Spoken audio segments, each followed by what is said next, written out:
გამარჯობა, მე ვარ Toma Kakabadze, 36 წლის, ბათუმიდან. მუშაობ შეზღუდული შესაძლებლობის მქონე პირთა უფლებების დაცვის მიმართულებით 2013 წლიდან.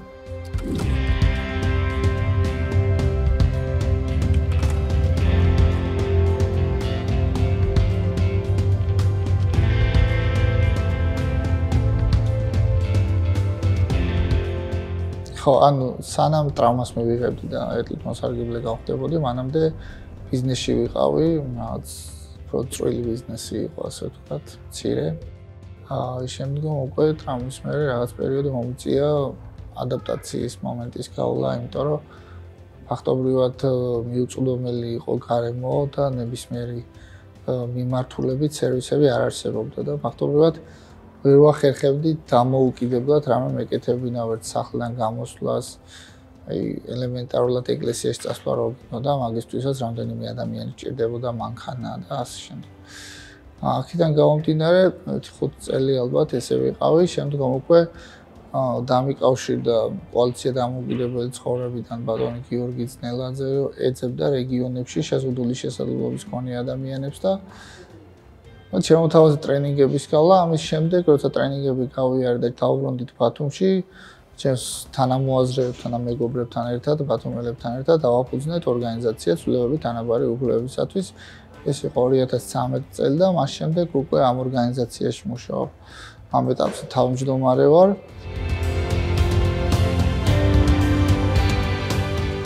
როცა ორგანიზაცია დავაფუძნეთ, რაღაც შიდა კვლევასავით გავაკეთეთ, მანამდე ვინც გავიცანით შეზღუდული შესაძლებლობის მქონე პირები, Facebook გამოკითხვა იყო, ტელეფონით გამოკითხვები იყო და პრიორიტეტების მიხედვით დაალაგდა, რომ პირველი პრობლემა არსებობდა საზოგადოებაში ის, რომ ცნობიერება იყო დაბალი და შეზღუდული შესაძლებლობის მქონე პირები თანაბარ პირობებში ვერ იმყოფებოდნენ, ამის გამო ვერ გამოდიოდნენ სახლიდან, იმიტომ რომ ვიღაც ინვალიდს ეძახდა, ვიღაც ხურდა საწვდიდა, ვიღაც რაღაც მოწყალების თვალებით დაჟინებით უცქერდა და ასე შემდეგ, ხო?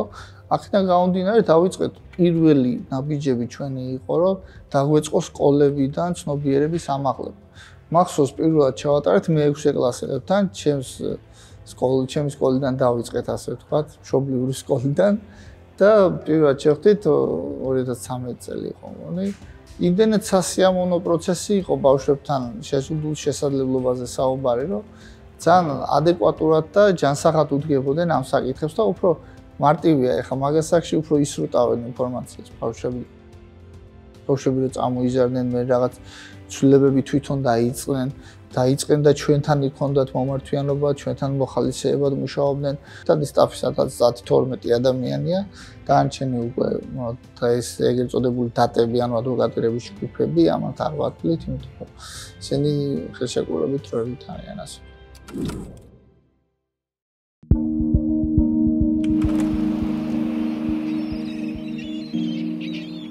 სამი ჯგუფი, ერთი თბილისში, ერთი კახეთში და ერთი აჭარაში. ძალიან კარგი ახალგაზრდები არიან, სხვა შორის ეხლა მიმდინარე აქვთ სემინარები, ანუ ტრენინგ სემინარებს ატარებენ სტუდენტებთან, საჯარო მოხელეებთან და ასე შემდეგ.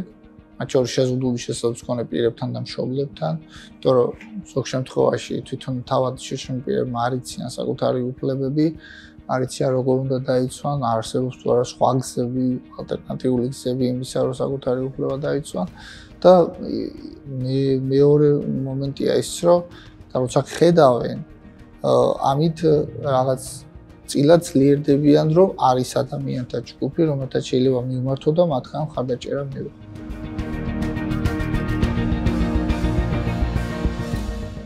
მოგეთ რეგიონში ანუ გამოწვევა იყო ძირითადად ის რომ შეზღუდული შესაძლებლობის პირები როცა მოყავდა რაიმე ტიპის შეხვედრაზე და რაღაც ტრენინგი იყო ეს სემინარი უბრალოდ შეხვედრა დისკუსიისთვის სივრცეები ნაკლებად მისაწვდომი კი არ საერთოდ არ არსებობდა ერთი იყო დემოკრატიული ჩართულობის ცენტრი USAID-ის პროექტის ფარგლებში გაკეთდა სხვადასხვა ქალაქებში და მათ შორის ბათუმში რომელსაც გაუკეთა ნორმალური პანდოსი, თუმცა ბოლომდე მისაწვდომი არც ის არ იყო. ამდენად იქნება საპირფარეშო იყო მიუწვდომელი. ანუ არ არსებობდა სივრცე, სადაც შეხვედრას ჩაატარებდი, თან შეგეძლო რაღაც ლანჩი შეკვეთა, ან რაღაც სამუშაო გარემო გქონოდა უბრალოდ, ან კაფეში თავმჯდარი ყავი მყუდრო გარემოში, სადაც დამოუკიდებლად მიხვიდეთ და არავის დახმარება არ ჩნდებოდა თავის აბიფარეში და ყველაფერი ან ერთ სივრცეში ყველაფერი ამიტომ ეს პრობლემები დიდი ხანი გვაწუხებდა რომ არ არსებობდა ეს სივრცე თუმცა ფინანსური რესურსი ამის არავის არ ქონდა ჩვენს ორგანიზაციას ნამდვილად არ ქონდა რომ ამდენი რაღაც გაგვეკეთებია თუმცა გამოჩნდა ერთი მეგობარი ორგანიზაცია რომელმაც შემოგთავაზა თავისუფალ ჟურნალისტთა სახლმა შემოგთავაზა რომ ესეთი საგრანდო კონკურსი არის გერმანიის საელჩოს მიერ გამოცხადებული და შეგვიძლია ერთობლივად გავაკეთოთ. მაშინ დიდია იყო სხვა, მაგრამ სოციალური მეწარმეობა იყო მთავარი ხაზი, რაც გვინდოდა. დავიწყეთ ქალაქ ბათუმის მერიის მიერთან უბრალოდ მოლაპარაკებები, რამდენიმე შეხვედრა და შემდგომში დაგვიწყდა ეს ფაქტი. სადღაც 1 წლის შემდეგ ალბათ მოლაპარაკებებიდან სივრცე კი დაგვიწყდა, თუმცა ეს საგრანდო კონკურსი უკვე ჩავლილი იყო. ფინანსური რესურსი სხვა არაფერი გაგვაჩნდა, ჩვენ რესურსებით ვერ შევძლებდით. მახსოვს ერთი დღე რომ სადღაც 5 თვე იყო გასული ფარტის გადმოცემიდან და ფარტში არაფერი არა და ჩვენ სოციალური პასუხისმგებლობა გვაქვს აღებული, რომ საზოგადოებრივ სივრცეს შევქმნით, სადაც ყველა თავისუფლად მოვა, იმუშავებს თუ რაღაც სემინარს დაესწრება, თუ რაღაცას ჩაატარებს, წაიხემსებს და ასე შემდეგ და ეს ფოტოები ავტვირთეთ უბრალოდ Facebook-ში, რომ დავიწყეთ თავისუფალი სივრცის რაღაცა კეთება. არ ვიცი, რაღაც სათაური იყო ეგეთი, რომ ჩვენ დავიწყეთ და აქ ჩვენ მეგობრები ბიჭები რაღაცა კედლებს შლიან, რაღაცებს აკეთებენ, სოქს ნაგავი გააქვს რაღაც და ამას იმდენად დიდი გამოხმაურება მოყვა, არა მარტო ბათუმიდან, საქართველოს მასშტაბით. ადამიანების რომ ადამიანები რეკავდნენ უკვე ახლა აკომენტარებდნენ რეკავდნენ რომ ჩვენ რითი დაგეხმაროთ რომელიც შაბათ-კვირას ცალია 4 შაბათ-ცალია გამოვალთ დაგეხმარებით და მართლა საზოგადოებრივ საწყისებზე დავიწყეთ ეს ყველაფერი და შემდგომ უკვე როცა ეს გამოთავისუფლდა ტერიტორია და დაუთვალეთ რაღაც ხარჯები ისა ხელოსნები მოვიყვანეთ და დავიწყეთ კეთება ამის აი იცით რის ხარჯზე ჩვენმა ერთ-ერთმა მეგობრებმა წავიდა და ერთ-ერთ სამშენებლო კომპანიას DS Groups თხოვა რომ ასე ჩემი მეგობრები აკეთებენ რაღაცას და ერთი დღე გამომართვა ანგარიშის ნომერი რაღაცა და მე ხა ვიფიქრე რომ მოლაპარაკებების სტადიაზე დღის ბოლოს ანგარიშზე თანხა მიჯდება არ მახსოვს მგონი 1800 ლარი იყო ანუ იმისთვის რომ გვეყიდა სამშენებლო მასალები და 800 ლარი ხელოსნისთვის უნდა მიგვეცა და ეს იყო შოკი მართლა აი წავედით ეგრევე და დავიწყეთ ყველაფრის კეთება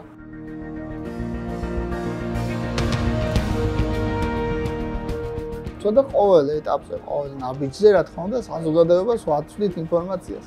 რა ხდება, რა ეტაპზე ვარ, სად ჭირდება დახმარება, სად რაღაცა და აქ მოკლედ მოდიან და მოდიან. ხალხი მოდის, უყურებს ათვალიერებს, სელფებს იღებენ, გზავნიან ტვითავენ და ამან იმდენად დიდი გამოხმაურება მოიტანა, იმდენად დიდი პოპულარიზაცია მე რომ აი სადღაც თვენახევარიც არ დაჭირდა რომ სივრცე გარემონტდა მე ერთ-ერთმა მეგობარმა მაგიდები და სკამები გადმოხცა მისია და ანუ კვადროვა ცოტა ხით და თან რაღაცები გვაჩუქა კიდე ჭურჭელი და დავიწყეთ რომ რაღაც ტკბილეული და ყავა რაღაც ეგეთი ყავა ქვიშაზე მოგვედუღები რაღაც ბათუმთან რო ასოცირებული ყოფილიყო და შეხვედრებისთვის სივრცე ეს შეხვედრებიც დავიწყეთ თლიანად ანუ ეს სივრცე ისეა შექმნილი და ყველა ბათუმას რაღაც წვლილი აქვს შეტანილი რა ყველასია ფაქტიურად და ჩვენი იდეაც ეგ იყო რომ ყველა სივრცე შეგვიძლია სივრცე ყველასთვის და ყველასია ასე ვთქვი შემდგომ იყო ეს CSR-დის საგრანტო კონკურსი რომელშიც მივიღეთ მონაწილეობა ავიღეთ და ანუ მთელი სტაფის გადამზადებით თავის რა ვიცი აღჭურვილობით ყველაფრით ძალიან დაგვეხმარა ეს რესურსი იმისთვის რომ კაფე თემდე მოსულიყო და გაეგრძელებოდა ფუნქციონირება და ის იდეა არ დაკარგულიყო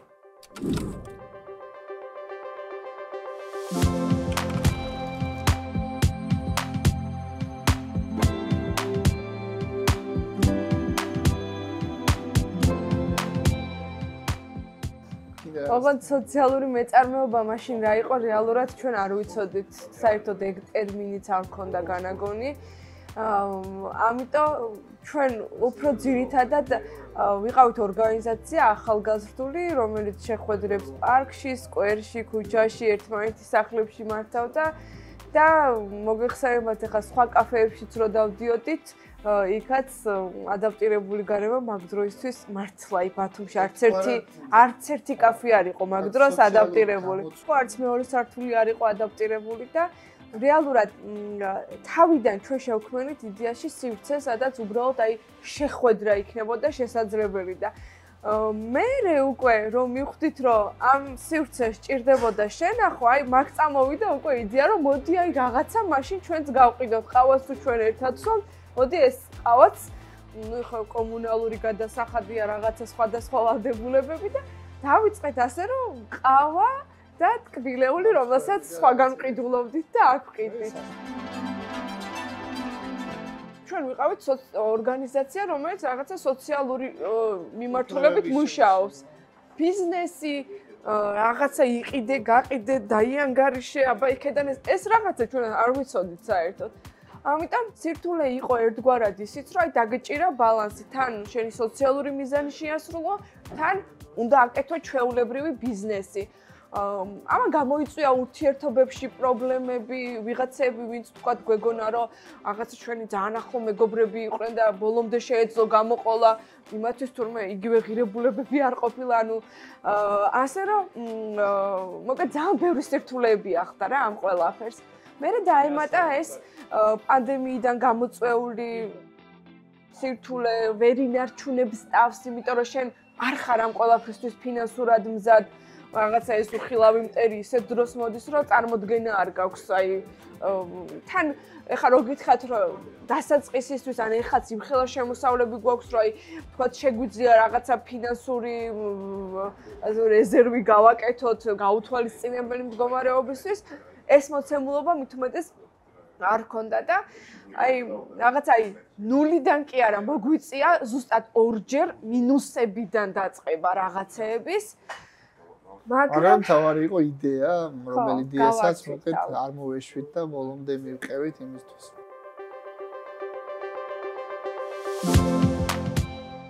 სოციალურად უფრო ძლიერად და გამართლებულად იმხრივ რომ რაც დავგეგმეთ და რაც ჩავიფიქრეთ, რეალურად შევასრულეთ და ამას საზოგადოებას მოუტანა ბევრი სიკეთე. ვიღაცამ ჟესტური ენა ისწავლა, ვიღაცამ გაუმეგობრდა შიშმოყრის, ვიღაცამ დასაქმების ადგილი იპოვა და ასახა, ვიღაცამ განათლება მიიღო, ვიღაცამ დაინახა აქ, რომ სხვადასხვა შეზღუდვის მქონე ადამიანები სხვადასხვა გამოცდილებებით ერთმანეთს უზიარებენ, თავიანთ ცოდნას და გამოცდილებას.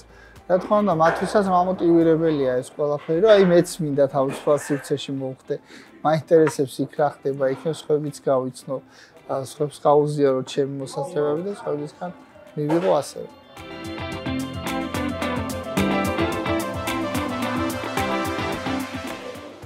მიტოვებას ვერ დავარქმევ, მაგრამ იყო პერიოდი, როცა ძალიან ღრმად დავფიქრდი, რომ ანუ რასაც ვაკეთებ, გამოვა თუ არა. იმიტომ რომ პირველი კრიზისი როცა მოგვივიდა საახალწლოდ და გავაჩერე კაფის ფუნქციონირება, მაშინ იყო ცოტა ისეთ პესიმისტური დამოკიდებულებები სხვების მხრიდანაც და ჩვენ მაინც ვთქვით, რომ რაღაც გვებრძოლა, რომ ჩვენი იდეა გამოსულიყო, იმიტომ რომ ძალიან გჯეროდა, რომ ამ ყველაფრისგან შეიძლებოდა რაღაც შექმნა და გამოსულიყო ის რეალურად ის სივრცე, რაც ჩვენ გვინდოდა.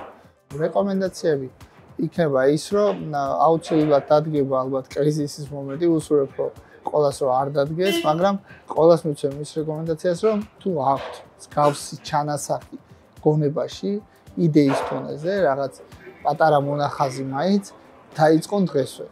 დაიწყონ დღესვე მუშაობა იმაზე, თუ იდეა გაქვთ, თუ კარგი იდეით საზოგადოებას ემსახურებთ და ეს იდეა საზოგადოებისთვის გინდა, საზოგადოება აუცილებლად მიიღებს მაშინ მონაწილეობას. უბრალოდ შენ უნდა დააინტერესო, შენ უნდა შექმნა ის გარემო, რომ დაინტერესდეს საზოგადოება და აუცილებლად უნდა მიიყვანო ბოლომდე.